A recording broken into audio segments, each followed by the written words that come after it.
Coverage करके news से लौट रहा था। इसी बीच में एक गांव पड़ता है हमारे मौलवी चक, वहां कम से कम 20 से 25 उस गांव के नौजवान लोग हम लोग को घेर के सिर्फ इसलिए मारा है कि मेरा भाई कुर्ता पैजामा पहने हुआ था। कोई 500 रुपया वो ले लिया है और हमारा भी सर फट गया है, भाई का सर फट गया है और प्रशासन किसी तरह का कोई एक्शन नहीं ले रहा है। मारे और बोला था कि नहीं हमारे। TV10 भारत, सच की ताकत।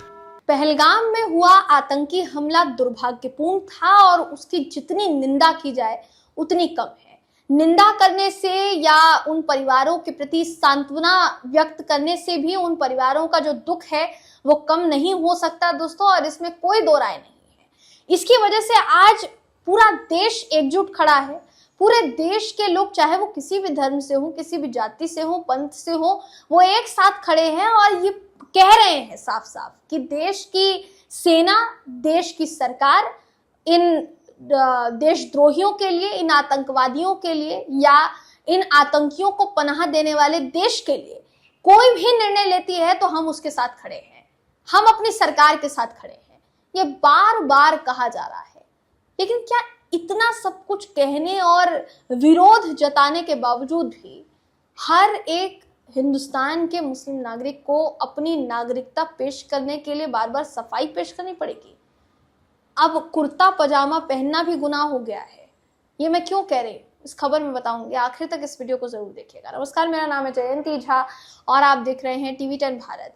दोस्तों, बिहार से एक बहुत ही दुर्भाग्यपूर्ण और बहुत ही घिनौनी खबर सामने आई है। घिनौनी क्यों बोल रही हूँ इसको, क्योंकि आप जब सुनेंगे तो आपको घिन आएगी इस बात पर कि हमारे देश में कुछ लोग ऐसे हैं जो ऐसे समय में, जब देश को एकजुट होकर सामने वाले दुश्मन मुल्क को तगड़ा जवाब देना चाहिए, ऐसे समय में वो अपने ही देश में नफरत फैलाने का काम कर रहे हैं। आपकी स्क्रीन पर मैं आपको कुछ ट्वीट दिखा रही हूँ। सबसे पहले देखिए, आपको एक ट्वीट दिखा रही हूँ। अशरफ नाम के यूजर का ट्वीट है ये।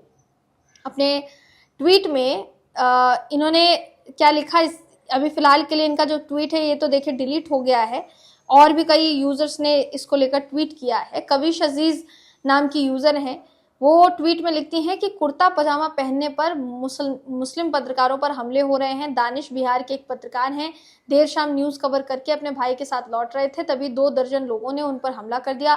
दानिश के भाई दानिश और अन्य साथियों का सिर जो है वो फट गया है, बुरी तरीके से उन्हें पीटा गया है और वजह बताया गया है कुर्ता पजामा। उन्होंने क्या कुछ कहा, आपको एक वीडियो दिखाना चाहेंगे, जो वीडियो फिलहाल के लिए सोशल मीडिया पर धड़ाधड़ वायरल हो रहा है। दोस्तों, ये वीडियो जरा आप देखिए और उसके बाद आप तय कीजिए कि हमारे देश में अब किस माहौल को जन्म दिया जा रहा है। वीडियो देखिए। प्रोग्राम से अभी कवरेज करके न्यूज से लौट रहा था। इसी बीच में एक गांव पड़ता है हमारे मौलवी चक, वहां कम से कम 20 से 25 उस गांव के नौजवान लोग हम लोग को घेर के सिर्फ इसलिए मारा है कि मेरा भाई कुर्ता पैजामा पहने हुआ था और कुछ नहीं था, जिसके लेके हमारा भी सर फटा है और देखिए मेरे भाई का पूरा फटा है, पूरा खून खौल पूरा हुआ है। कोई 500 रुपया वो ले लिया है और हमारा भी सर फट गया है, भाई का सर फट गया है और प्रशासन किसी तरह का कोई एक्शन नहीं ले रहा है।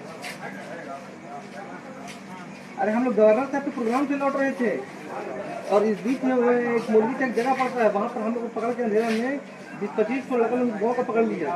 पकड़ने के बाद हम लोग को चेक किए, हमारा पैसा छीन लिया है, लगभग 500 रुपया का पकड़ लिया, वो छीन लिया है और बहुत मारा, हमारा सर फट गया है, मेरे भाई का सर फट गया है। अरे मारे और बोला था कि नहीं हमारे, बस यही बात मौलवी चक। मैं बता रहा हूँ कि मैं रिपोर्टर हूँ, सुनिए इसके बावजूद हमको मारा।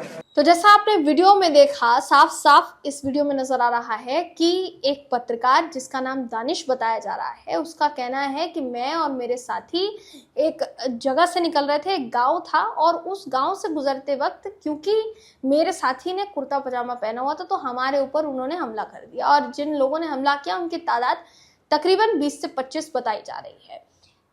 अभी तक इस मामले में क्या कार्यवाही की गई है, क्या एक्शन लिया गया है, इसकी कोई खबर सामने नहीं आई है। दोस्तों, उम्मीद तो यही की जा रही है कि खबर सामने आए तो पता चले कि वो अपराधी कौन थे जिन्होंने इस तरीके की हरकत को अंजाम दिया। मगर एक ही खबर नहीं है ऐसी जो बिहार से सामने आई है। ऐसे कई दर्जनों वीडियोस, कई दर्जनों खबरें, कई दर्जनों मामले आपको हर रोज, जब से पहलगाम में हमला हुआ है तब से लेकर अब तक, हर रोज किसी ना किसी राज्य से सुनने को मिल रहे हैं। इसमें जिम्मेदार किसको माना जाए, इसमें गलती किसकी मानी जाए, आप जरा बताइए। जिस तरीके से एक मामले के बिना पर आप पूरे के पूरे देश के एक समुदाय को टारगेट करने पर तुल गए हैं, ये कहां तक सही है? ये चीज तो नकारी नहीं जा सकती कि इसी देश में एक सेना के जवान भी थे जिन्होंने अपनी जान गंवाई, सिर्फ इसलिए क्योंकि उन्होंने उस ऑपरेशन में अपनी भूमिका निभाई जिस ऑपरेशन में आतंकवादियों को मार गिराना था।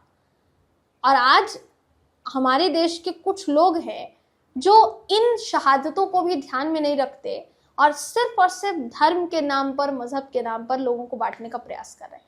इसको कितना सही माना जा सकता है दोस्तों? सबसे बड़ा सवाल फिलहाल के लिए देखिए यही खड़ा हो रहा है। देखिए, पहलगाम हमला ऐसा हमला है जो काफी समय तक भारत के हर नागरिक के जहन में बसा ही रहेगा जब तक उसका बदला जो है वो लिया नहीं जाता उन लोगों से जिन्होंने इतनी घटिया हरकत को अंजाम दिया, लोगों की जानें ले ली, धर्म पूछ कर लोगों की जानें ले ली। तो अगर वाकई में इस तरीके की खबरों का आपको विरोध करना है, आपको इन तमाम मामलों का पर विरोध जताना है, तो उसके लिए आपको पहले एकजुट होना पड़ेगा। अपने ही नागरिकों पर हमला करके आप अपने ही देश को फिर से क्या सवालों के कटघरे में खड़ा नहीं कर रहा है? सवाल है। दोस्तों, आप इस पूरी खबर पर क्या सोचते हैं, आपकी क्या राय है, कमेंट करके जरूर बताइएगा। अगली वीडियो में मैं आपसे फिर मिलूंगी, तब तक के लिए नमस्कार।